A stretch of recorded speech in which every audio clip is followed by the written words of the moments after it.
Waalaikumsalam warahmatullahi Waalaikumsalam wabarakatuh. warahmatullahi Alhamdulillah. Wassalatu wassalamu ala Rasulillah wa ala alihi wa sahbihi wa man walah. Wala haula wala quwwata illa billah. Sudah terlihat belum layarnya? wabarakatuh. Sudah, Ustaz. Ya, suara saya terdengar juga berarti jelas ya. Topik kita pada kali ini adalah ayat-ayat pekerjaan bulan Ramadan, karena menjadi penting kita di bulan Ramadan. Justru kalau bagi Elki, Ramadan ini ibarat prime time ya. Sehingga saya juga awal-awal di berhubungan dengan Elki 2017 itu pas penghujung Ramadan. Jadi memang bahkan kita ada beberapa kegiatan di bulan Ramadan di tahun-tahun dulu pra-Covid ya. Banyak kegiatan offline di bulan Ramadan, sehingga adalah perlu kita sadari ketika bulan Ramadan justru Elki ini semestinya itu bekerjanya makin semangat ya. Kalau di tempat lain mungkin kalau Ramadan jadi kurang semangat, males-malesan. Kalau di kita dan semestinya juga di yang lain-lain juga, justru Ramadan ini harusnya menjadi bulan semangat memperbanyak amal. Nah kan istilahnya amal dalam bahasa Arab kontemporer sekalipun, bahasa Arabnya bekerja itu adalah amal, pekerjaan itu amal. Jadi kalau ditanya apa pekerjaanmu, maka biasa kata kerjanya madza ta'mal atau ma amaluka. Itu nanya bukan nanya sholat, nanya zakat ya kalau madza ta'mal dalam bahasa Arab kontemporer, tapi nanya apa? Nanya pekerjaan yang kita anggap biasa, jadi sekretaris, jadi bankir syariah dan sejenisnya. Nah, ada 5 ayat saya pilihkan. Yang dari 5 ayat tersebut nanti kita dalam beberapa menit ke depan akan coba tadabburi dan hubungkan dengan konteks pembahasannya, yaitu bekerja di bulan Ramadan. Yang pertama adalah surat Saba ayat 13. Surat Saba ayat 13. Di mana Allah Subhanahu wa taala di sini berfirman tentang Nabi Daud dan Nabi Sulaiman alaihi wassalam.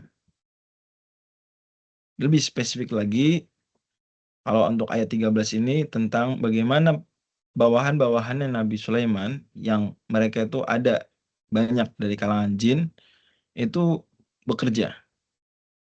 Oke.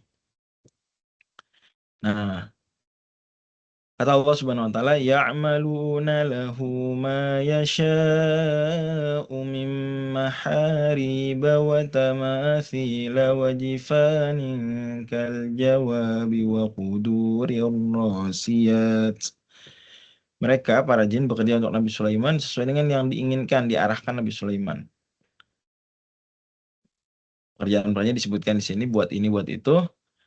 Kemudian Allah firmankan, i'malu ala Dawud syukra. Bekerjalah, wahai keluarga Daud, dalam rangka bersyukur, untuk bersyukur. Wa qalilum min ibadiyasy syakur. Tapi sedikit sekali dari hambaku, kata Allah, yang bersyukur. Nah, relevansinya dengan pembahasan kita adalah di sini Allah memanggil keluarga Daud, ala Daud. Saya sebelum dulu sekali awal-awal menghafal ayat ini ya, tahun 2009 ya, itu menyangka bahwa ayat ini nih bicara hanya untuk memanggil Nabi Daud dan Nabi Sulaiman. Ya malu ala Daud, keluarga Daud, kan ya udah Nabi Daud, Nabi Sulaiman. Sampai kemudian bacalah saya buku tentang kajian arkeologis terkait dengan kisah-kisah Al-Quran. Di dalamnya baru disebutkan, baru saya paham bahwa al di sini maknanya itu adalah dinasti. Ya, biasa kalau dalam literatur sejarah bahasa Inggris ya kan sering diungkapkan dinasti X, dinasti Y gitu kan ya. Nah, itu kan pakai istilah house of. Nah, kalau dalam literatur sejarah bahasa Arab itu dinasti itu pakai al. Ya, Al Utsman, ya, Al Abbas dan seterusnya pakai al. Keluarga. Berarti yang diperintahkan oleh Allah di sini sebenarnya bukan Nabi Daud dan Nabi Sulaiman aja. Terlebih ayatnya jelas. Yang bekerja di ayat ini siapa? Yang kelihatan bekerja di ayat ini siapa? Jin mereka. Jin. Bukan Nabi Sulaiman kan? Bukan Nabi Daud kan yang kelihatan bekerja di hati. Ya maluna lahu. Para jin bekerja. Nah, kemudian Allah bilang, bekerjalah wahai keluarga. Berarti keluarga Daud ini mencakup, boleh kita bilang sekarang ya, termasuk juga bawahan-bawahannya Nabi Daud. Siapapun rakyat-rakyatnya Nabi Daud. Nah, gitu. Dinasti Daud. Ya malu ala Dauda. Dan juga terpahami dari sini bahwasanya pekerjaan bawahan manakala itu dalam rangka menjalankan arahan dari atasan, maka itu termasuk pekerjaan atasan. Kata Allah Subhanahu wa taala, bekerjalah wahai dinasti Daud, wahai keluarga Daud, wahai seluruh orang yang terafiliasi dengan Nabi Daud waktu itu sebagai rakyat, sebagai pekerja, dan juga Nabi Sulaiman ya, anak Nabi Daud, dalam rangka bersyukur. Berarti bekerjanya kita, bahkan di ayat ini kerjanya kerja apa sih? I'malu ala Dauda syukro. Zohir ayat ini kerjaannya apa? Apa sholat? Amalnya ya? Apa sholat? Apa zakat? Apa-apa nih? Zohirnya nih. Membuat gedung-gedung tinggi, patung-patung dan Ya, seterusnya. kerja kasar dalam tanda kutip ya, harus kau bilang kerja kasar, kerja bangunan. Ternyata itu disebut oleh Allah sebagai wujud apa? Wujud Syukur. kesyukur. Bersyukur. Ya, malu ala Dauda syukro. Betul sekali bahwa beramal sholat, zakat dan seterusnya itu juga puasa ya. Umroh itu bagian dari syukur, jelas. Itu jelas. Saya pikir no debate. Dan orang juga langsung paham. Oh iya benar, bersyukur. Mensyukur nikmat Allah dengan sholat. Tapi yang perlu kita pertegas lagi bahwa termasuk mensyukur nikmat Allah adalah bekerja yang begini. Kalau jin bekerjanya di zaman Nabi Sulaiman membangun gedung-gedung tinggi, patung-patung, piring-piring, periuk-periuk dan seterusnya. Kita membangun apa kira-kira? Kita develop apa di Al-Quran nih? Apa yang kita develop? Nah, kita buat aplikasi. Kita membangun juga. Ya mungkin besarnya kalau aplikasi Al-Quran ini berwujud bangunan, mungkin gede banget ya. Bayangin bangunan apa yang muat setiap hari dikunjungi 2.000 orang. Seperti situs Alkitabsir. Segede apa kira-kira bangunan tiap hari dikunjungi 2.000 orang? Gede nggak tuh berarti bangunannya? Masjid Istiqlal. Oh, itu. Jadi misalnya kita LQ ini kita buat fisik, yaitu adalah pesantren atau inilah tempat belajar Al-Quran gitu ya, belajar tafsir, belajar tajwid. Nah, terus tapi dibikin bangunan gede banget kan? Seandainya tuh, kalau kita lanjut lagi dan seterusnya.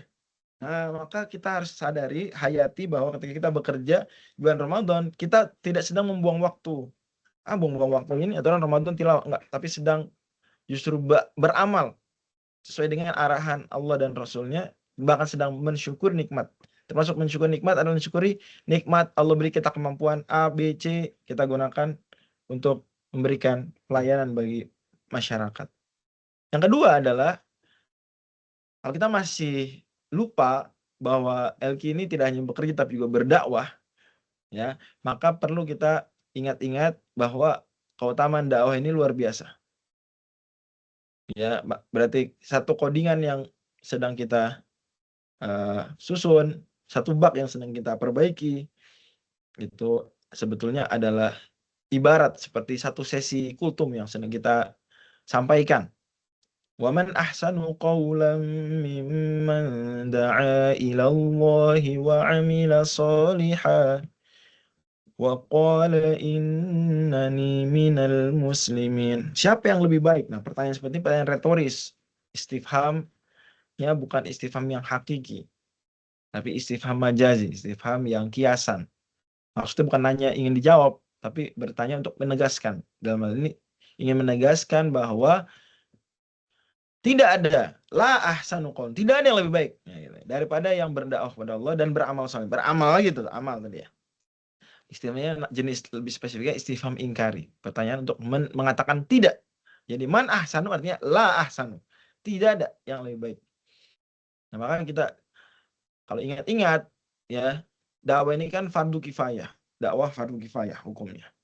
Artinya jika ada kasus atau satu kebutuhan dakwah, kemudian tidak ada yang menjalankannya, maka dosa semua. Dan kalau sudah ada yang menjalankannya dan belum cukup pun dosa semua. Kalau sudah ada yang menjalankannya dan sudah mencukupi baru.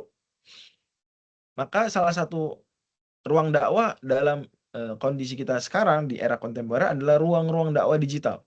Salah satu dakwahnya, biasanya orang kalau dakwah digital ingatnya langsung apa sih? Kalau dakwah digital ingatnya langsung YouTube-nya UAS. langsung bikin kanal YouTube. Ya, oh ingatnya kanal YouTube. Kalau dakwah digital ingatnya apa? Akun dakwah Instagram, begitu ya? Bener nggak? Seringnya langsung orang mikir begitu. Which is nggak salah, bener. Nggak salah juga ya, bener itu. Tapi termasuk dakwah digital adalah membuat aplikasi. Yang kita sadar lah, oke, mungkin kemampuan orang nggak banyak bisa buat aplikasi. Nah, ketika kita sudah diberi kemampuan oleh Allah Subhanahu bisa membuat aplikasi yang bagus, maka itu sebenarnya kita sedang mengisi ruang fardu kifayah. So, apa yang kita lakukan hukumnya apa? Kalau gitu. Sunnah aja apa? Ini terlepas dari kontrak kerja ya. Sunnah aja atau apa? Nah, gimana? Fardu berarti kan? Fardu. Gitu. Bahkan dari sudut pandang tertentu fardu kifayah lebih baik daripada fardu ain. Ya. Kata Imam Suyuti wa za'amal ustadzu wal Juwaini wa najluhu yafdulu fardu aini. Ya, sebagian ulama seperti Imamul Haramain dan lain-lain itu mengatakan fardu kifayah lebih afdal dari fardu ain. Dari sudut pandang kalau fardu ain mah semua orang ngerjain. Kalau fardu kifayah kan dia seperti apa ya? Voluntarily awalnya gitu ya. Dia mengajukan, saya lah yang menunaikan deh fardu kifayah ini. Gitu. Satu istimewa tuh dia menggugurkan dosa orang lain. Kalau fardu ain cuma menggugurkan dosa siapa? Fardu ain. Bukan dosa sendiri. Kalau fardu kifayah menggugurkan dosa orang lain. Istimewa tuh. Dua. Terus kalau fardu kifayah itu biasanya kemampuan yang orang lain nggak punya. Berarti dia mempelajari sesuatu, melatih sesuatu, ya, menempuh satu pengalaman tertentu sekian waktu, mungkin kita biasa bilang 10.000 jam, yang itu orang lain nggak punya. Banyak keistimewaan fardu kifayah dibandingkan fardu ain. Kalau fardu ain setiap orang bisa melakukannya, setiap orang memang harus melakukannya. Jadi bahkan kalau kita abaikan kontrak kerja saja, sebenarnya yang kita lakukan sedang adalah bagian dari fardu kifayah. Dan ini saya sering ingatkan yang seperti kepada para pendakwah secara umum, bahwa yang mereka lakukan itu fardu kifayah, sehingga jangan menganggap itu sunnah. Tapi anggap itu fardu kifayah, sehingga pahala wajib, dan kalau diabaikan ada problem. Ya, bahkan para ulama pun membahas fardu kifayah itu ada kasus-kasus nggak bisa ditinggal. Nggak bisa, udah dijalanin nggak bisa ditinggal.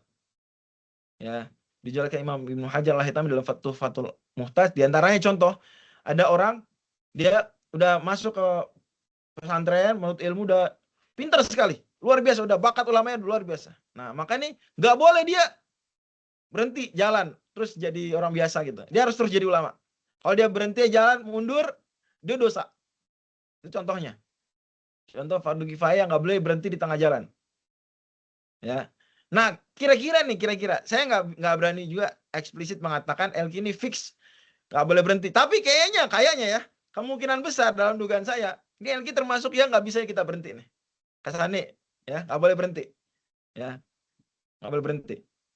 Udah apa ya? Kalau kata orang udah layar terkembang. Nah, layar udah terkembang. Nah, ini fardu kifayah yang udah kita nggak, no points of return, nggak bisa lagi mundur.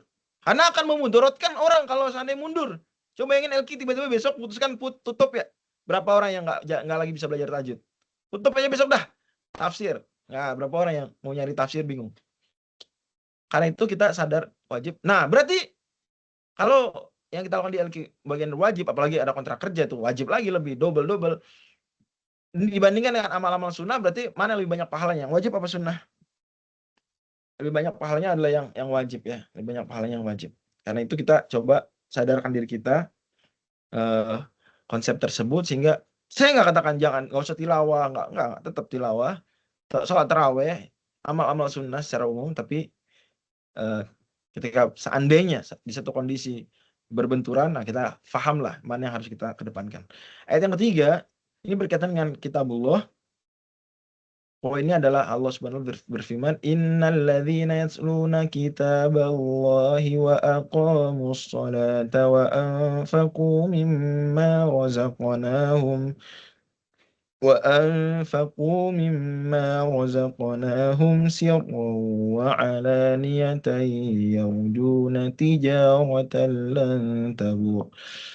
Poinnya sih Allah menyebutkan tentang 3 amalan, yaitu pertama membaca Al-Quran, yang kedua mendirikan sholat, yang ketiga berinfak. Nah, kalau kita pikir-pikir sebetulnya aktivitas kita di LQ juga mengandung 3 hal tadi. Kita memudahkan orang membaca Al-Quran, kita membantu orang menjalankan sholat, misalnya mushaf Quran di Smart TV, kita membantu orang berinfak. Bahkan kita juga alhamdulillah insyaallah dan Allah bermudah berinfak juga dengan sebagian rezeki kita. Kita bantu orang infak misalnya dengan ada ajakan donasi. Nanti bulan Ramadan juga barangkali akan dibuat lagi notifikasi ajakan donasi misalnya untuk Palestina, itu bagian daripada kita menjadi fasilitator orang untuk mengamalkan ayat ini. Selain kita juga berusaha mengamalkan ayat ini. Nah, kalau sebut amalan ini amalan yang istimewa, yaitu istilah terkenalnya di akhir ayat tuh. Apa nih? Tijaratan lan tabur ya. Tijaratan lan tabur. Perniagaan yang tidak pernah rugi. Enggak rugi. Ya. Yang keempat, ayat 105 terkenal sekali kalau ini bisa dibawakan dalam konteks pekerjaan, yaitu wa qul i'malu fasayarallahu 'amalakum wa rasuluhu wal mu'minun wa saturadduna ila 'alimil ghaibi wasyahadati fayunabbi'ukum bima kuntum ta'malun. Dan katakanlah wahai Nabi, beramallah kalian. Nah, kita udah ngerti tadi kan bahwa amal dalam Al-Quran tidak terbatas pada sholat, zakat, puasa, umroh, ya nggak? Dari ayat surat Saba tadi tuh, masih ingat nih yang ini? Ya nggak? Ternyata i'malu, beramalah. Tapi ayatnya nyebutin amalan apa? Kerja bangunan ya. Ayat 13 nih. Berarti sekarang kalau di sini wa qul i'malu di sini terbatas nggak pada sholat, puasa, zakat, dan itu amal mulia. Saya tidak sedang underestimate. Cuma poinnya adalah, apakah terbatas amal-amal model begitu? Ibadah-ibadah mahdhah? Gimana? Terbatas nggak? Ayat ini hanya sholat saja, sholat. Ya, hanya tilawah ayat ini. Hanya puasa, gitu nggak? Enggak ya. Tapi luas cakupannya. Bahkan terjemahnya bagus banget, bekerja. Bekerjalah. Gitu ya. Terjemahnya nggak beramal, bekerjalah. Karena memang ditafsir juga luas cakupan amal itu. Ya, ada sebagian sahabat bertanya kepada Nabi, amal utama di antara Nabi sebutkan autas na'ali akhrok. Engkau membuatkan alat untuk membantu orang. Luar biasa tuh hadis riwayat Muslim ya. Autas na'ali akhrok. Itu Syekh Ahmad Syakir ketika membawakan ada hadis tersebut di Subul Salam, sebelum beri catatan kaki. Ini ayat motivasi untuk bekerja dan belajar dan bekerja di bidang teknik perindustrian. Karena yang dilakukan adalah membuat alat membantu orang. Nabi padahal bilang sederhana banget, autas na'ali akhrok, engkau membuat alat membantu orang yang kesusahan. Nah, yang kita sedang lakukan membuat alat digital untuk membantu orang belajar. Sebetulnya kita masuk dalam bagian beramal lah. Dan Allah akan lihat. Oke, Allah lihat. Masya Allah, alhamdulillah, dicatat sebagai pahala. Rasul lihat tuh, iya. Nah, itu ada hadis lain, Muslim, ya bahwa tuh rodu amal ummati, diperlihatkan pada Nabi SAW amal umatku. Jadi amal-amal kita diperlihatkan pada Nabi SAW. Nabi dapat laporannya. Dan sepakat semua ulama, Nabi Muhammad SAW hayyun fi qabri, hidup di kubur beliau SAW. Dengan kehidupan hayatan barzakhiyah, hidup yang berbeda dengan hidup dunia, tapi hidup. Sepakat bahkan ditegaskan oleh Syekh Muhammad bin Abdul Wahhab rahimahullah ta'ala hal tersebut. Ya. Wal mu'minun, orang beriman. Orang beriman akan lihat hasil kerja kita ada bak apa enggak, kira-kira gitu ya. Desainnya bagus atau enggak, dan seterusnya. Wasaturaduna, dengan kelak kalian tidak hanya akan diperhatikan urusan dunianya, juga kalian akan dikembalikan pada akhirat dan Allah akan laporkan pada kalian amal-amal kalian. Terakhir, bahwa kalau kita sudah selesai ibadah-ibadah ritual, maka kita kembali ibadah-ibadah non-ritual. Fa idza qudiyatis sholatu fantashiru fil ardi wabtaghu min fadlillah. Kalau sudah selesai sholat, maka bertebaran di muka bumi dan carilah karunia Allah. Wadhkurullaha katsiran la'allakum tuflihun. Dan berzikir kepada Allah. Nah, yang enak sebenarnya seperti wakaf di sini itu enggak dibatasi wakafnya di min fadlillah. Jadi la'allakum tuflihun ini tidak hanya mencakup zikir kemudian kita beruntung, tapi juga fantasiru fil ard, kalian beruntung. wabtaghu min fadlillah, kalian beruntung. Jadi dengan kita bekerja, ya, apalagi kerja dalam bidang dakwah Al-Qur'an, maka sebenarnya kita akan mendapatkan falah, keberuntungan. Ya, jadi poin penting la'allakum tuflihun di sini tidak hanya berkaitan dengan wadhkurullah, zikir agar beruntung. Enggak, ya itu juga cuma enggak sebatas itu. Tapi mulai dari awalnya, fantasyiru, ada perintah bertebaran, wabtaghu, cari karunia Allah, dan zikir pada Allah. Ini dan berarti 3 ini membuat kita la'allakum tuflihun. Mudah-mudahan Allah berikan kemanfaatan buat kita semua. Mohon maaf jika ada yang kurang berkenan. Nasallallahu fatan qarib. Assalamualaikum warahmatullahi wabarakatuh. Waalaikumsalam warahmatullahi wabarakatuh. Insyaallah, jazakallah khair, Ustaz. Alhamdulillah. Ada sesi tanya jawab, Ustaz, boleh ya? Silakan aja MC yang lebih paham. Alhamdulillah. Ya. Baik, boleh teman-teman yang mau bertanya ke Ustaz atau mungkin ada yang mau didiskusiin. Kalau nggak ada, saya mau nanya. Boleh saya dulu kali ya. Silakan, Angga. Iya, Ya, enggak. Ustaz, ini nanya Ustaz, kan ada tren, bukan tren ya, banyak orang yang berpikir soal rencana pensiun gitu, Ustaz. Pensiun itu kan artinya nggak ngapa-ngapain, tapi bisa dapat penghasilan gitu. Dan bahkan ada trennya pensiun dini. Jadi artinya kan nggak ngapa-ngapain, maksudnya nggak kerja, benar-benar nggak kerja. Nah, tapi kan kita lihat Rasul itu bahkan sampai akhir hayatnya itu bekerja dalam tanda kutip sebenarnya berdakwah ya. Tapi kan ada usia ketika sebelum beliau diangkat jadi nabi, yang dilakukan itu kan bekerjanya bukan dakwah ya, Ustaz ya, lebih ke berniaga gitu. Nah, tapi berubah drastis ketika jadi nabi gitu. Nah, kalau konteksnya saat ini, Ustaz ya, gimana kita menanggapi ya soal tren pensiun dini atau rencana pensiun kita dengan tetap menjalankan tadi sunnah, dan tadi bahkan di Al-Quran kita diminta tetap bekerja gitu. Maksudnya itu kita apakah harus bekerja terus? Kalau berdakwah mungkin kayak Rasul udah beda ya, Ustaz. Eh, Nah itu seperti apa, Ustaz? Atau mungkin kayak Ustaz Fajri yang berdakwahnya eh, di majelis-majelis, atau seperti apa, Ustaz? Ya, mohon cerahannya, Ustaz. Ya, jadi tadi udah dibahas bahwa i'malu, bekerja di situ atau beramal di situ tidak terbatas pada amal-amal ritual. Ya, tapi mencakup juga beramal, bekerja, ya tadi contoh membangun bangunan. Tapi bukan berarti harus benar-benar membangun bangunan terus. Ya, artinya dia mencakup 2 bidang tersebut. Jadi kalau misalnya sampai pada titik di mana sudah nggak bisa lagi mengerjakan salah satunya, dia bisa ke yang satunya lagi. Umpama ada orang dia pekerja bangunan, tapi usia udah uzur ya, gitu. Wah Bapak harus jangan menyanyiakan bakat Bapak untuk bekerja bikin bangunan gitu. Sementara udah nggak kuat. Ya, nggak begitu, tapi ya sudah kalau gitu silakan aktivitas lain. Yang penting masih beramal. Bisa sebagian orang pensiun tuh Masya Allah bikin novel. Sebagian orang pensiun dia bikin kerajinan tangan. Sebagian orang pensiun mendidik cucu. Macam-macam lah. Ya, termasuk juga bisa memperbanyak tilawah, pensiun memperbanyak tilawah, memperbanyak baca buku dan lain-lain. Nah, jadi poinnya adalah beramalnya itu, produktif terus itu. Termasuk kalau orang pensiun dini misalnya, wah kenapa antum pensiun dini? Kalau tadi udah uzur lah, lain cerita. Kenapa pensiun dini? Nah, kita perlu pertanyakan dia pensiun dini untuk apa? Kalau hanya untuk dalam tanda kutip gabut, benar-benar nggak ada kerjaan sama sekali, itu nggak sampai haram, tapi kurang afdol. Nggak sampai haram ya. Kalau misalnya dia sejak pensiun dini umur 30 tahun, terus tidur tiap pagi. Tidur. Makan, tidur. Misalnya gitu ya.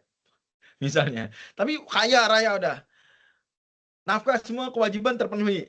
Jadi dia nggak kena dosa, nggak menafkahi keluarga gara-gara nggak bekerja lah. Dia udah capek bekerja sebelumnya, kerja cerdas, kerja keras. Sekarang dia menikmati, dia santai-santai. Nah kayak gini nggak haram, ya boleh-boleh saja. Tapi mungkin kurang afdol. Lebih afdol gimana dong? Lebih afdol dia mungkin di sisa kehidupan yang udah tinggal gabut itu, tinggal nyantai-nyantai, digunakan untuk tetap yang berfaedah. Umpama dia bisa menghafalkan Al-Quran, membaca tafsir, misalnya menghadiri pengajian, apapun lah. Artinya jangan sampai karena nikmat Allah juga, badan nikmat kan, ya nggak? Kita gunakan untuk apa nih? Mata nikmat Allah yang terus-terusnya nikmat. Ya, jadi mudah-mudahan tren tersebut itu tidak kemudian memunculkan generasi-generasi yang menyia-nyiakan potensinya sama sekali. Ya, jadi dia memang agak santai saja, santai tapi tetap menggunakan potensinya. Dia bisa apalah hal-hal bermanfaat. Di Islam itu kita ada hadis kan riwayat Tabarani. Penduduk surga itu menyesali satu saat kehidupannya nggak berzikir. Coba.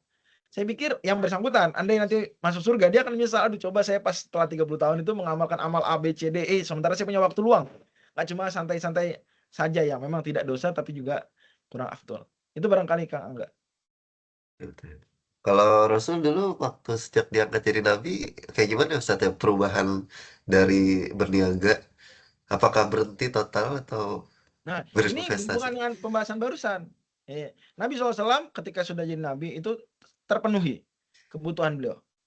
Artinya beliau nggak, keluarga ternafkahi. Nah, dengan cara apa? Beragam disebutkan ya. Salah satunya adalah hasil niaga beliau dengan Khadijah. Kemudian juga misalnya dapat ghanimah, kemudian lain-lain ya. Nah, jadi Nabi SAW membandingkan beberapa amal. Amal misalnya dagang, udah jadi Nabi nih, tapi amal dagang, kemudian amal ngurusin negara, amal mendakwakan Islam dan seterusnya. Nah, tentu kan harus dipilih yang paling prioritas. Ya, mana yang prioritas? Bisa aja Nabi pilih, saya tetap akan berdagang meskipun udah jadi Nabi, tetap setiap jam 9 sampai jam 3 sore jangan ganggu, saya akan dagang di pasar. Mungkin nggak? Mungkin. Cuma problemnya apa? Apa problemnya? Dakwahnya nggak jalan, berkurang. Terbengkalai. Amanah ini amanah dari Allah, terbengkalai. Nah, jadi kita ngerti konsep bekerja itu bagaimana sebenarnya polanya. Ya, kita nggak boleh mencela. Yang tadi pensiun, kita nggak boleh mencela. Antum nggak kerja. Ya, kalau memang kebutuhan dia terpenuhi, terus dia fokus berdakwah misalnya, well, itu yang lebih prioritas buat dia. Gitu. Tadi saya sudah sebutkan, kalau ada anak pinter ya, zaharat fihi najabah istilahnya. Jadi ulama, itu para ulama katakan itu zakatin, biar dia fokus. Kan dia sedang potensial menunaikan fardu kifayah umat. Yang kalau dia harus bekerja seperti orang lain, dia menyiapkan sekian jamnya aturan untuk riset, untuk menulis, untuk whatever ya. Jadi kepakai untuk hal yang bagus, cuma kurang afdol. Sama seperti misalnya seorang programmer, dia bisa aja waktunya dipakai untuk belajar sesuatu yang lain, tapi kurang relevan buat dia. Yang relevan buat dia satu visi dia, misalnya oke, dia arahkan kemudian potensi dia untuk terus belajar ngoding umpama seperti itu. Nah, kalau dia memang untuk ngoding itu akan teralihkan dari ngoding, kemampuan dia yang sejati, bakat dia untuk fardu kifayah umat, gara-gara kerjaan-kerjaan lain, dia harus bekerja juga, jualan, jadi driver, delivery dan sejenisnya, maka itu memungkinkan orang-orang itu beramal soleh ke dia, saya topang kehidupan kamu fokus saja riset. Begitu. Bisa. Dalam hal ini Nabi Muhammad SAW bukannya malas, tidak bekerja, enggak, tapi karena ada yang lebih mendesak. Bukan cuma lebih penting, lebih mendesak. Gitu. Seandainya Nabi berhenti. Nah, dari sini maka yang penting Nabi tidak melalaikan kewajiban memberi nafkah. Tetap keluarga Nabi SAW tidak pernah tidak diberi nafkah. Ya, terpenuhi gitu ya. Hanya saja tadi Nabi SAW kemudian waktunya banyak terpakai setelah jadi Nabi untuk berdakwah. Demikian. Berarti ini ya Ustaz ya. Jadi goals besarnya itu ya tetap menjalankan perintah Allah. Nah, jadi yang hasil-hasil niaganya Rasul atau kita kalau mau tetap punya penghasilan itu ya tetap untuk itu juga ya Ustaz ya, sebenarnya ya. Jadi kalaupun udah banyak ya bukan berarti kita malah berhenti nggak ngapa-ngapain. Kita cari lagi amal lain yang bisa ya menambah pahala kita, menambah amal-amal baik kita.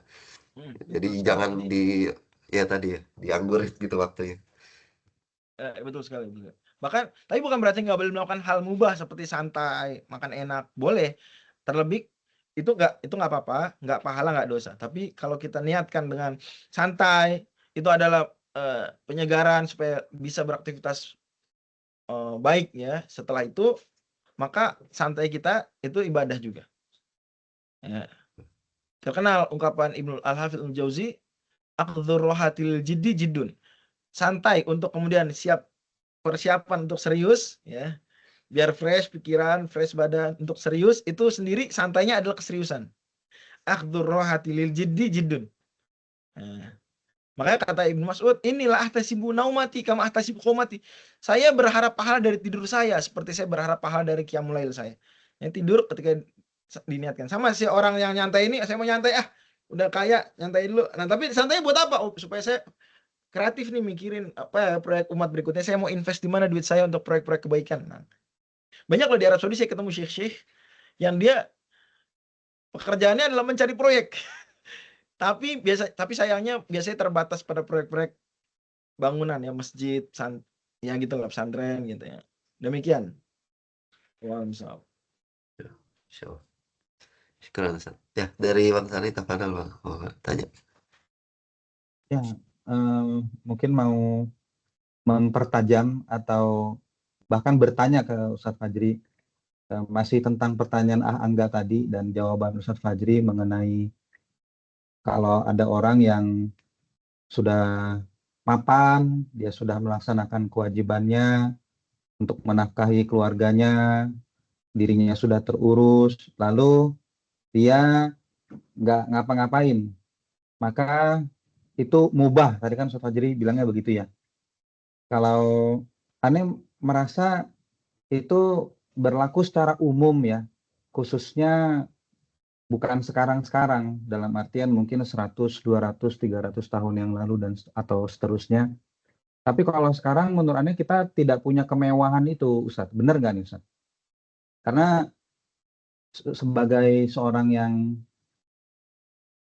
beriman dan berislam, kita sekarang masih punya kewajiban-kewajiban yang masih menunggu kontribusi kita untuk kewajiban tersebut terlaksana. Contohnya adalah penjajahan Palestina. Itu apa nanti pertanggungjawaban kita kepada Allah kalau ya saya kan yang penting diri saya, anak istri saya sudah saya nafkahi, ya suka-suka saya lah. Saya mau nonton-nonton aja terus, nyantai-nyantai terus tiap hari.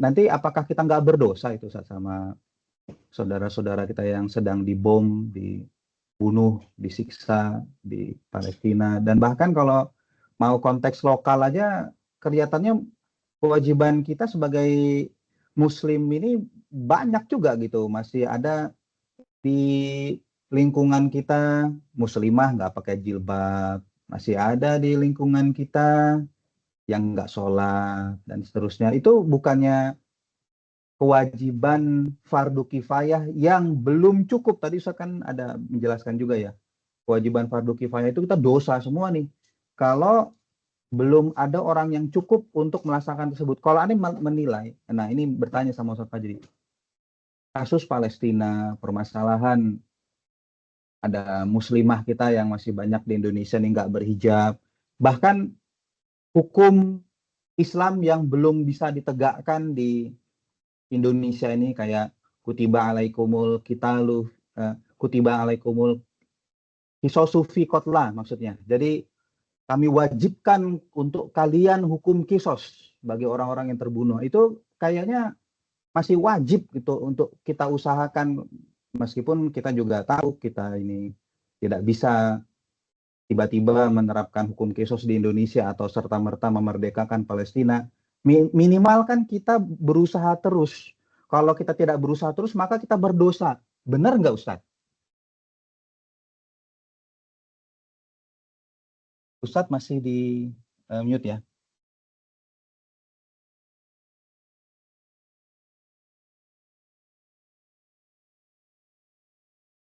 Oke. Jadi apa yang disampaikan Kang Angga tadi itu memang apa ya, bagusnya dijawab dengan menambahkan variabel-variabel lain yang lebih real ya, seperti yang dibawakan Kak Sani. Saya setuju sekali ya. Jadi kita, kalau pertanyaannya sesederhana itu, dia tadi walaupun saya sebutkan ketika sudah tertunaikan semua kewajiban, memang harusnya ditambah juga di antara kewajiban di dalam itu kan mencakup juga kewajiban-kewajiban yang tadi ya, fardu kifayah yang belum terpenuhi ya. Saya setuju sekali, memang pada akhirnya sulit dicari kondisi tersebut, sulit ya kenyataannya, karena bisa aja seseorang ketika sudah mencapai kehidupan yang disebutkan, ternyata dia melihat, oh ya, untuk umat. Ibaratnya dia sudah selesai dengan dirinya sendiri, apa finish? Enggak. Nah, dan memang biasanya yang bisa total untuk umat itu seringnya yang banyak sudah selesai dengan diri sendiri. Nggak harus selesai 100%, nggak harus. Cuma setidaknya dia udah banyak kebutuhan dirinya sudah terpenuhi. Kewajiban dirinya sendiri, bahasa kitanya dalam syariat, orang yang menunaikan fardu kifayah berarti fardu ainnya udah banyak yang terpenuhi gitu bahasanya ya. Ya nggak? Mana yang prioritas? Fardu ain atau fardu kifayah? Kan fardu ain jelas. Nah, Fardu ain. biasa orang gimana Ustaz saya mau berdakwah, saya belum selesai dengan diri sendiri. Mungkin bahasa lebih nyamannya adalah gimana saya mau melakukan fardu kifayah, fardu ain saya belum terpenuhi. Nah, kayak gitu. Nah, di sini kayaknya dia orang yang satu ini, dia fardu ainnya sudah terpenuhi. Nah, kemudian dia melihat, oh, dia sudah dapat fardu kifayah ini. Apakah dia ternyata melihat kondisi tersebut, sadar, oh ini masih ada yang belum tercukupi nih. Kalau memang demikian dan memang demikian adanya, maka ya berarti dia belum selesai kewajibannya. Adalah penting bagi dia mencari proyek-proyek lain, mengembangkan keuangannya. Dan saya sering bilang kepada orang yang bakat cari duitnya yang banyak. Terus kalau ada senggang cari duit lagi. Karena itu bukan cinta dunia. Asalkan jangan mengabaikan fardu ain ya. Gitu. Jadi yang penting sholat 5 waktu jalan, zakat mal, zakat fitri aman, puasa Ramadan, haji umroh dan seterusnya. Menafkahi keluarga, berbakti orang tua itu semua terpenuhi. Tidak ada banyak nyari duit. Karena itu gak semua orang berbakat nyari duit ya. Jadi kalau dia berhenti seperti yang disebutkan Kak Angga, kita khawatir juga dia menyanyiakan potensi dia. Sementara umat sebenarnya kalau di total-total nggak kaya-kaya amat. Gitu. Kalau dibandingkan dengan kekayaan sebagian orang yang ya dalam tanda kutip perbuatannya buruk. Ya, saya setuju itu tambahan penting sekali dan mohon maaf kalau memang tadi saya menjawab sebatas pertanyaan saja, kurang menyertakan variabel tersebut yang memang nggak boleh kita abaikan. Terima kasih banyak kesannya. Jadi kalau secara mempertimbangkan variabel tersebut, sebenarnya tidak ada umat Islam di dunia ini sekarang yang bisa santai-santai dalam artian tidak melakukan apapun gitu dong Ustaz ya. Tentu dengan tidak mengabaikan, kalau gitu nggak boleh tidur dong, kalau gitu nggak boleh jalan-jalan, nggak gitu. Selama diniatkan tidur, jalan-jalan, main game gitu ya, itu semua nonton, semua dalam rangka apa ya, tarwih nafs, penyegaran diri supaya tetap terus bisa lagi. Karena kalau stres juga nggak kreatif memikirkan strategi pembebasan Palestina. Tapi emang nggak boleh berlebihan, otomatis kan.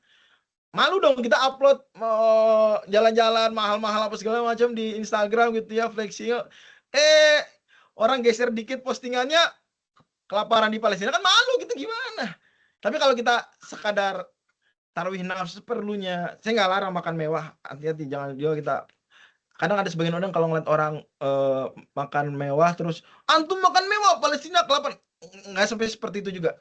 Selama dia di saat yang sama juga tetap bersedekah, berinfak untuk Palestina. Nggak haram juga. Gawat kalau gitu ntar banyak sekali kemubahan-kemubahan yang berubah jadi haram gitu. Tapi memang harus tahu diri. Satu, mungkin dia pilih-pilih upload atau tidak di medsos. Dua, seberapa sering dia kayak gitu. Kan gitu ya. Tiga, proporsional nggak dengan bantuan dia yang diberikan untuk Palestina atau untuk dakwah dan seterusnya. Allah misal. Syukron Ustaz. Oh, kalau tarawih nafsnya Rasul dan sahabat, apa Ustaz dulu Ustaz? Ngapain? Tarwih maksudnya santainya. Iya, Healingnya. santainya. Healingnya. Ada hadis-hadis kan Nabi lari pagi sama Aisyah radhiyallahu anha, healing juga kan. Jihad itu juga ada unsur healingnya. Kan ada hadis siyahatu ummati al jihad. Healing jalan-jalannya umatku adalah jihad. Ini sekalian emang pergi jauh ke Najd, pergi jauh ke Tabuk itu nggak ada hiburannya. Ada juga dia, ya nggak? Gampang gini, Bang Kang Hadi sering kunjungan ke daerah-daerah untuk berjihad, zakat, ya nggak? Pertanyaan saya, ada unsur hiburannya nggak dalam jihad tersebut? Donasi bantu ke Aceh, bantu ke Maluku apa segala, ada unsur hiburannya nggak selama perjalanan atau selama beraktivitas tersebut? Ada. Gitu ya. Nah, hadis menarik itu, siyahatu ummati al jihad. Bukan yang melarang jalan-jalan beneran jalan-jalan, enggak, tapi maksudnya bahkan pada jihad pun ada jalan-jalan.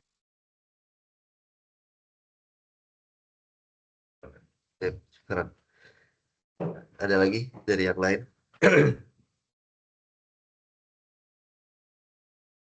Kalau untuk pertanyaan Angga mungkin mau menambahkan satu hadis saja. Tidak akan bergeser kaki anak Adam di akhirat sampai dia akan ditanya untuk apa waktunya dia pergunakan.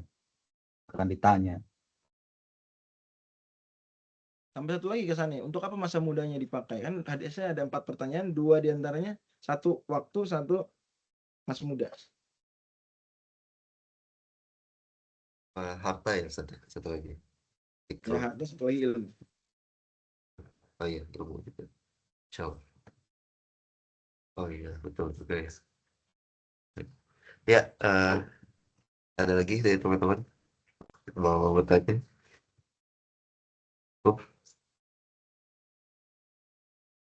Dari Ustadz, ada yang mau ditambahin?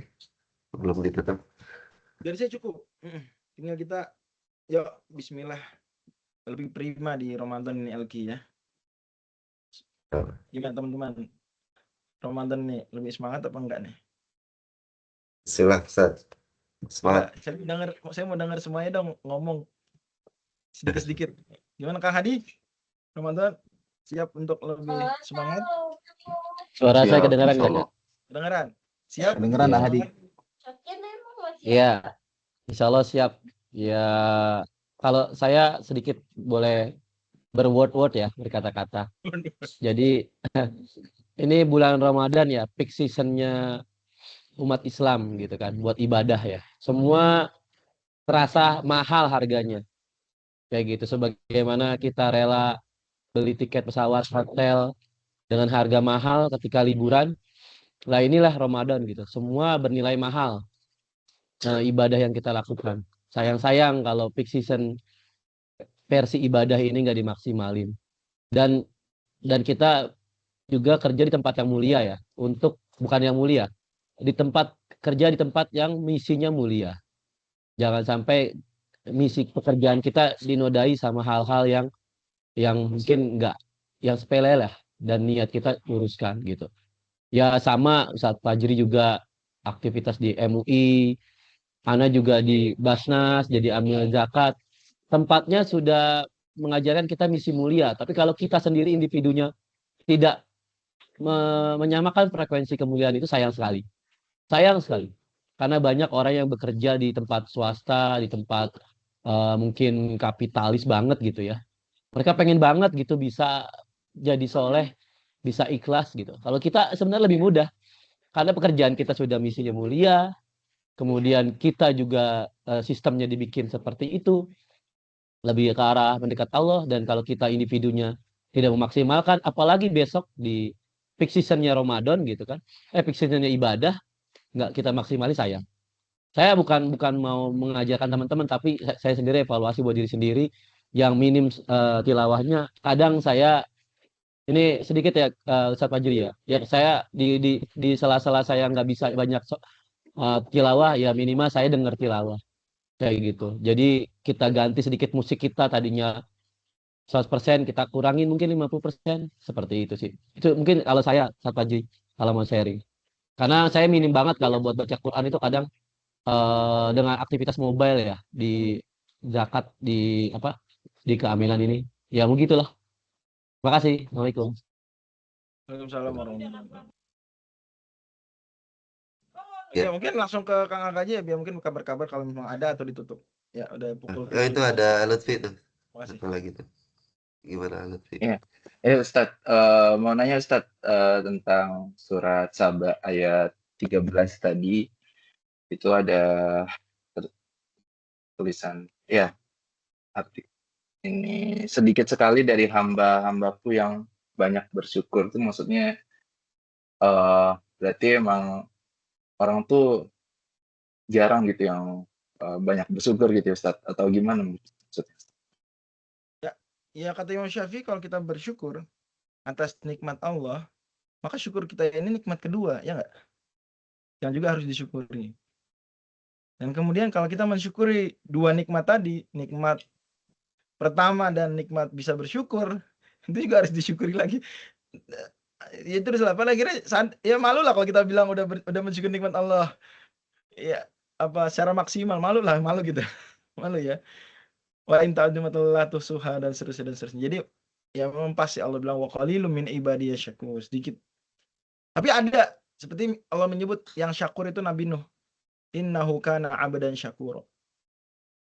Bersyukur. Ya, mudah-mudahan lah. Insyaallah. Ya, Apakah itu baik. mencerminkan ini Ustaz, realita zaman itu atau zaman sekarang gitu Ustaz? Bahwa sedikit gitu Oh, ya. hamba-hamba Allah yang bersyukur gitu atau gimana? Itu statistik umum.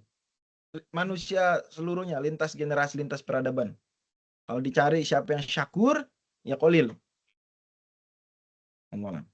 Di situ kan hamba-hambaku tuh Ustadz, itu maksudnya terbatas pada orang beriman saja atau seluruh manusia Ustadz? Hamba, ayo. Kata abad dalam Al-Quran gak cuma yang benar-benar mengaku hamba Allah, tapi juga yang dia hamba Allah meskipun menentang Allah, meskipun mengatakan gak ada Tuhan, itu termasuk hamba Allah. Ya wa qalilum min ibadiyasy syakur. Dan itu asalnya begitu. Asalnya hamba-hamba dalam Al-Quran itu adalah semua yang memang semua makhluk. Ya, Allah. Wah, kalau gitu dari statistik aja udah terbukti kan, yang Islam aja cuman Ya, betul sekali. seperempat kan, Betul sekali. dan yang Islam aja belum tentu semuanya bersyukur, ya nggak Lutfi? Apalagi yang nggak Islam, ngaku Allah Tuhan aja nggak, apalagi bersyukur kepada Allah. Maksudnya ini saya mau nggak seru, nggak sapu. Peradaban sebelumnya lagi. Tapi Berarti ini deh Ustadz, mau nanya tentang yang bersyukur ini, itu ayatnya kan asyakur di situ ya Ustadz ya. Tapi di situ terjemahannya yang banyak bersyukur, kayaknya banyak di situ nggak ada ya Ustadz ya, kalau di ayat Ada. Al-Qur'annya ya. Syakurnya itu. Kan kalau bersyukur aja iya. syakir. Oh, Syakir. baik. Fa'il kan. Nah, kalau fa'ul itu menunjukkan banyak dari situ. Bagus, teliti. Oh. Yang muslim aja seperempat, yang bersyukur sedikit, yang banyak bersyukur lebih sedikit lagi. Iya ya, ya, benar juga. ya. Lanjut lagi Ustaz. Kalau mau mentadaburi berarti sebenarnya syukur ini ujian untuk umat gitu ya. Bahwa syukur itu nggak gampang gitu Ustaz ya. Bahkan dalam individu kita pribadi itu masing-masing ujian gitu ya. Wajib bersyukur karena emang Allah berfirman cuman sedikit gitu kan. Berarti kan challenging gitu Ustaz ya. Ya, Gimana itu Ustaz? sebenarnya Kalau tadaburnya gitu benar nggak Ustaz? benar. Jadi biasanya hal-hal yang memang sedikit itu ada nuansa tantangan untuk berlomba-lomba jadi yang sedikit istimewa tersebut. Sulatun minal awalin wa qalilum minal akhirin, kan gitu. As-sabiqun di surat Al-Waqiah ya. Allah sebut banyak dari terdahulu. Wajar as-salafus soleh ya, para nabi. Wa qalilum minal akhirin, dikit. Nah, kan kita tertarik, kita nih akhirin. Kita mau nih jadi yang qalil tersebut. Manusia punya kecenderungan malah mobil-mobil yang mahal banget itu mobil-mobil yang cuma 1-2 aja sedunia. Oh. Ya enggak? Ya. Bahkan handmade gitu. Istimewa. Orang-orang yang udah sampai pada titik tertentu dia nggak suka ada orang lain punya barang kayak dia. Gitu. Oke. Nah, lalu ini Ustaz, cara kita tahu tuh suatu ayat tuh maknanya untuk zaman tertentu saja atau untuk lintas generasi sampai sekarang tuh gimana Ustaz? Kayak misalkan ini kan yang di Sabah ini kan bekerjalah wahai keluarga Daud. Ya emang zaman itu gitu kan, Daud gitu. Cuman berikutnya sedikit sekali dari hambaku yang banyak bersyukur. Nah, apakah itu maksudnya untuk zaman Nabi Daud aja atau sekarang gitu ya? Nah, itu cara kita tahu itu ayat maknanya untuk zaman tersebut aja atau untuk sampai sekarang gitu relevannya. Justru asalnya adalah untuk semua masa. Itu asal defaultnya. Sampai kemudian ada keterangan-keterangan, dalil-dalil lain atau dalil baik internal ayat atau eksternal seperti hadis dan seterusnya atau ayat lain yang membatasi. Kalau enggak mah kalimat-kalimatnya umum kan. Hamba ibadi itu dalam usul fiqh ada namanya konsep al-umum wal khusus. Nah, itu umum semua mah. Gitu. Bahkan jangankan yang seperti itu ibadi umum, yang ala Daud saja bisa dianalogikan, bisa dikiaskan. Ya meskipun malu al Daud syukro, ini bukan berarti saya misalnya Nabi Nuh, saya bukan al Daud gitu. Enggak. ya jangankan yang umum lafalnya, yang khusus saja bisa dianalogikan. Karena kata Ibnu Abbas, kalian jangan senang-senang aja kalau ada ayat mengkritisi, mengecam ahli kitab. Itu berlaku juga buat kalian. Kalau enggak, ngapain di Al-Quran gitu, kata Ibnu Abbas. Karena ada kecenderungan waktu itu orang kalau ada ayat, wah ini cara Yahudi, ya udah Yahudi aja yang dikritik. Oh, cara Nasrani yang kritik, atau musyrikin gitu ya.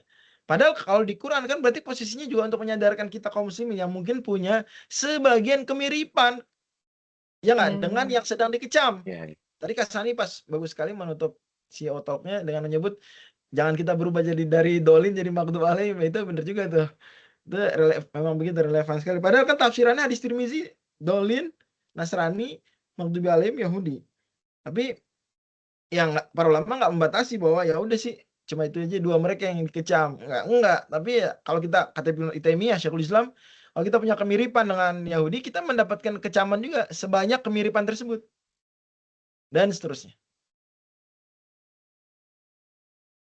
Itu ada pertanyaan Ustaz dari Bang Salim di kolom chat. Karena bersyukurnya kita dibalas baik oleh Allah, balasan tersebut harus kita syukuri lagi. Jadi looping terus sehingga nggak cukup-cukup syukur kita. Betul nggak Ustaz? Iya, itu Imam Syafi'i katakan itu dalam Muqaddimah Ar-Risalah. Kitab beliau yang terkenal tuh Ushul Fiqh, buku pertama Ushul Fiqh, Ar-Risalah, beliau mengatakan kalimat tersebut. Tapi poinnya bukan berarti mustahil bersyukur. Itu udah bersyukur, cuma mustahil 100% bersyukur mungkin gitu ya. Kalau banyak bersyukur saja nggak mustahil. Banyak bersyukur itu kan belum tentu 100%, ya toh? Ya, jadi menjadi syakur itu nggak mustahil. Makanya tadi saya bilang, Nabi Nuh alaihissalam Allah sebut, innahu kana abdan syakura. Jadi ada syakir, ada kafir banget, ya, ingkar banget. Ada kafir, ada syakir, ada syakur. Ada yang syukur 100%. Nah, itu yang syukur 100% mustahil. Tapi syakur saja mungkin, sama qalil. Syakir lebih banyak, dan seterusnya.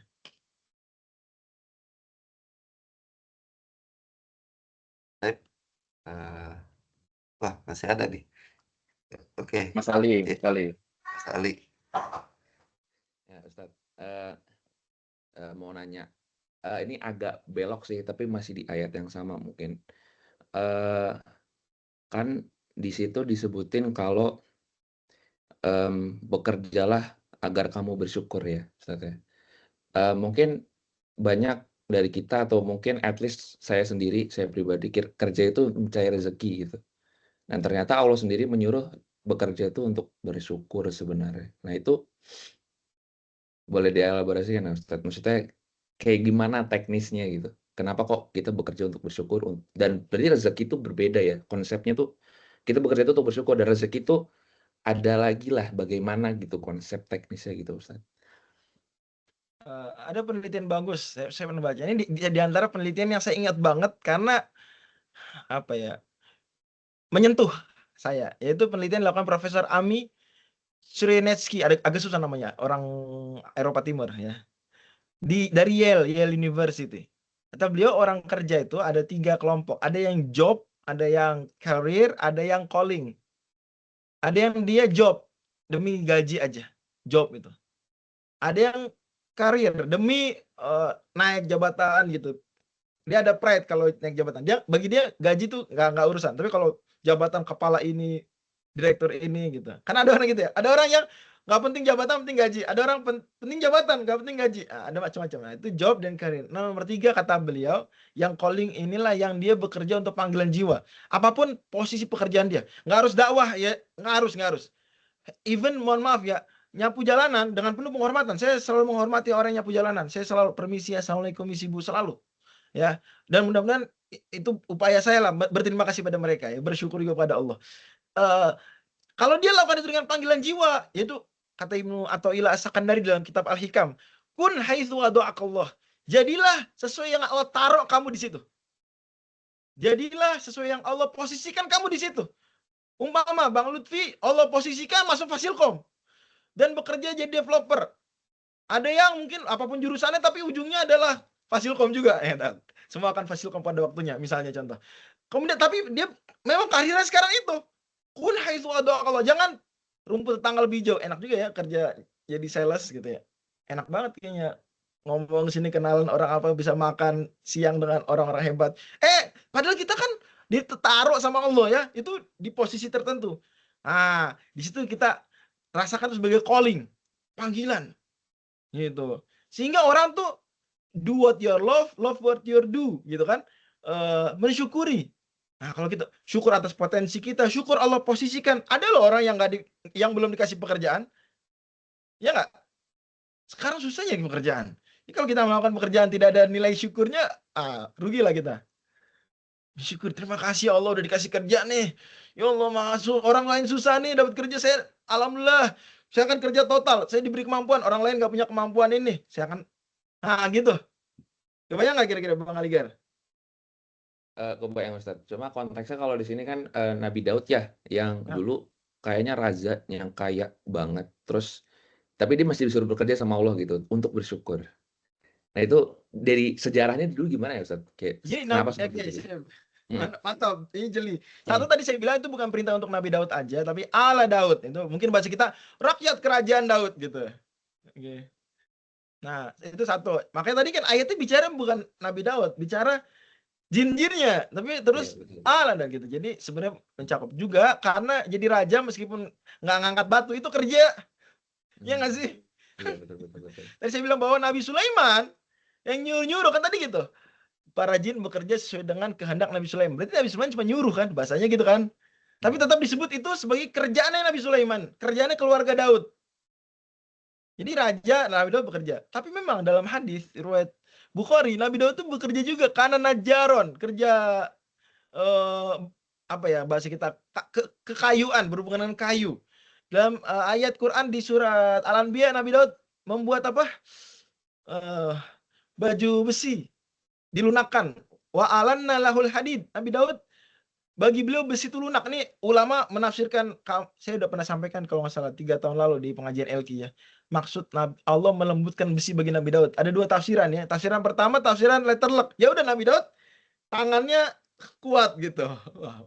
Punya kemampuan apa kalau orang-orang bilang mutan kan kalau film-film sekarang tuh. Cuma kita nggak bilang Nabi Daud mutan, cuma diberi kekuatan, mukjizat lah boleh kita bilang gitu ya. Besi crack gitu, udah bikin baju besi pakai tangan aja. Dan itu tafsiran dominan sekali. Ada lagi tafsiran nggak Nabi Daud dengan teknologi. Ya besi dilunakkan tuh Nabi Daud. Yang itu juga istimewa, zaman tersebut istimewa sekali, dan bukan sampai zaman sekarang kita juga penasaran teknologi apa yang dipakai Nabi Daud, kan bisa jadi lebih baik daripada banyak teknologi hari ini. So itu tetap bekerja. Jadi jangan dibayangkan Nabi Daud raja kerjanya apa ya? Itu kerja juga, puyong juga di raja. Gitu, al-misab. Ya, syukur Ustaz, syukur. Ya. Ya, cukup ya, Hali. Nanya Apa dong, itu ya, Ustaz, ya? Ustaz, dikit Ustaz. Ya, langsung Bang Sadi dulu deh. Ya, masih nyambung dari ahli bertanya tentang bekerja untuk bersyukur. Apa maksudnya ini, Ustaz ya? Kalau kita bekerja, itu kan artinya kita disuruh bekerja yang baik-baik. Nah, bekerja yang baik-baik itu sebenarnya adalah suatu bentuk syukur kita terhadap nikmat tubuh, fisik, dan nikmat waktu yang Allah berikan kepada kita. Jadi syukur itu bukan hanya berbentuk ucapan atau di dalam hati saja kita merasa berterima kasih kepada Allah, tapi juga bisa sebagai perbuatan nyata yang kita tunjukkan. Begitu itu benar nggak tuh, Ustaz? Benar, kata Syekhul Islam Taimiyah bilang syukur itu 3 dimensi kayak iman. Ya, itu ada dimensi hati mengakui nikmat dari Allah, tidak sombong gitu ya. Dimensi lisan mengucapkan alhamdulillah, terus terima kasih kepada sebab-sebab yang nikmat sampai kepada kita melalui mereka. Dan dengan anggota tubuh itu menggunakan tadi termasuk sehat walafiat, berarti kita kerja. Bersyukur gitu. Otak pintar berarti kita, ya, dan seterusnya lah. Ya, betul sekali. Alhamdulillah ini fruitful diskusinya. Ya. Tadi Hadi mau nanya. Iya. Mau nanya dikit sebelum nutup ya. Ya, mau dikit lagi ya. Ya, Ustaz Fajri, ini memang yang terkait syukur, maksudnya yang Anda mau tanyakan adalah di mana kita ketika mensyukuri nikmat, misalnya pendapatan sudah sekian, dengan mau nambahin lagi, atau jadi beda syukur sama kita kurang puas Itu di mana ya, Pak Sat ya? Maksudnya buat membedakan kita nggak bersyukur nih, atau kita tidak puas atau seperti apa? Itu di mana membedakannya? Ketika memang dirasa pendapatan kita gitu, secara orang umum udah cukup banget gitu, udah investasi, udah ini, sudah itu, tapi kita masih terus mencari lagi gitu. Kira-kira di mana, Sat, buat bedainnya supaya kita terhindar dari hal-hal kayak gitu? Itu, Sat. Memang saya sendiri juga cukup punya perhatian ya kalau ceramah di beberapa tempat itu yang masyarakat awam menjernihkan konsep syukur dan sabar. Syukur dan sabar. Karena sering difahami sabar itu pasrah, tidak ada usaha, dan syukur itu puas, tidak ingin mengembangkan diri. Dan itu dua-duanya keliru. Padahal bisa loh orang syukur dan terus mengembangkan diri. Misalnya dia udah dapat nih umpama ya, profit bulan ini 100 juta. Alhamdulillah, ya Allah, terima kasih Allah.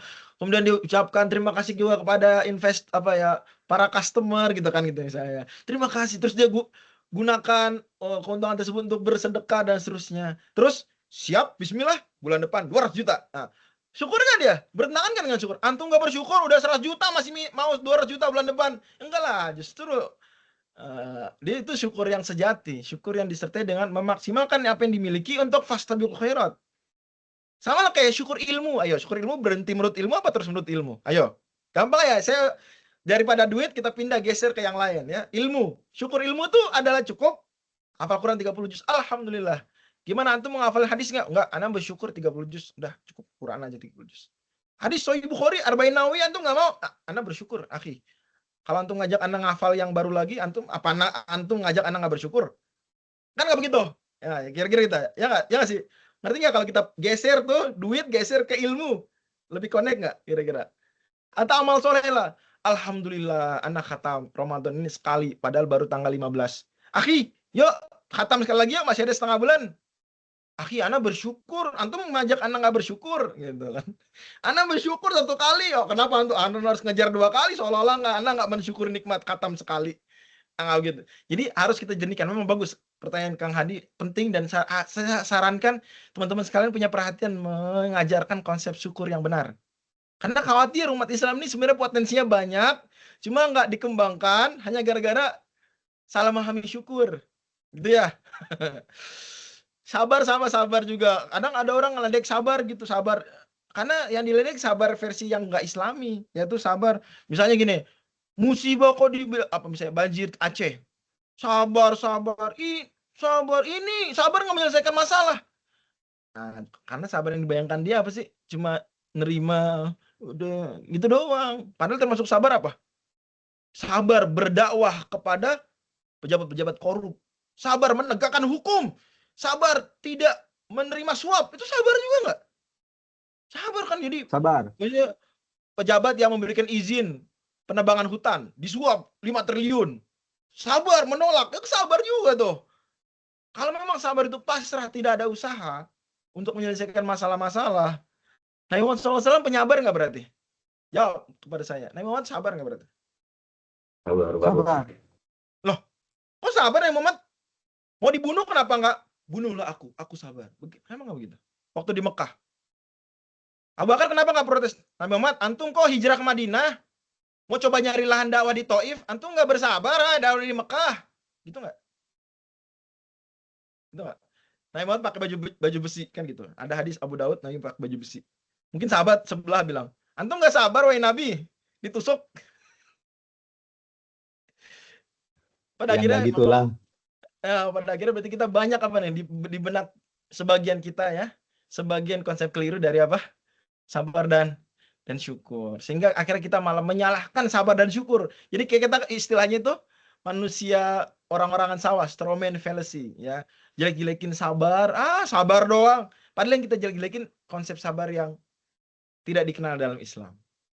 Allahumma shalli. Ya, insyaallah. Soal sabar syukur kayaknya itu ini sendiri ya, kajian tersendiri, itu banyak banget kayaknya sih. Menarik. Baik. Oh, sudah jam segini nih. Kayaknya yang kabar-kabar nggak cukup ya waktunya. Cuma ada 8 menit lagi. Masih bisa sih kalau misalkan teman-teman masih ada yang mau ditanyakan.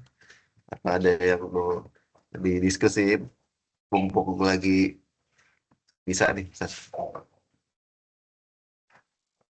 Cukup? Kalau kabar-kabarnya ditunda ke pekan depan atau pekan depannya lagi aja. Ya, mudah-mudahan di Ramadan ya berarti ya. Ya kita yang versi sahur. Betul. Baik, cukup. Alhamdulillah. Kalau gitu ya, jazakumullah khair. Ustaz Fajri, Masya Allah hari ini ya diskusinya itu sangat berbobot ya, menurut saya sangat bermanfaat. Mudah-mudahan bisa jadi eh, asupan untuk menyambut Ramadan yang insya Allah sebentar lagi kita bisa lebih maksimal lagi dalam beramal dan bersyukur juga tadi, terus bersabar juga. Eh, dan di bulan Ramadan ini bisa maksimalin tadi peak season ya, kalau kata Ahadi, peak seasonnya ibadah gitu. Nah, jangan sia-siakan. Oke, mungkin cukup untuk agenda yang kita hari ini. Marilah kita tutup dengan hamdalah. Alhamdulillah Rabbil rabbil alamin. alamin. Anda kafaratul majlis, subhanallah, bihamdihi, subhanallah, bihamdika. Asyhadu an la Astagfirullah wa atubu ilaik. Terima kasih. Assalamualaikum warahmatullahi wabarakatuh. Waalaikumsalam warahmatullahi wabarakatuh. Jazakumullah khairan kasiran Ustaz Fajri dan teman-teman sekalian.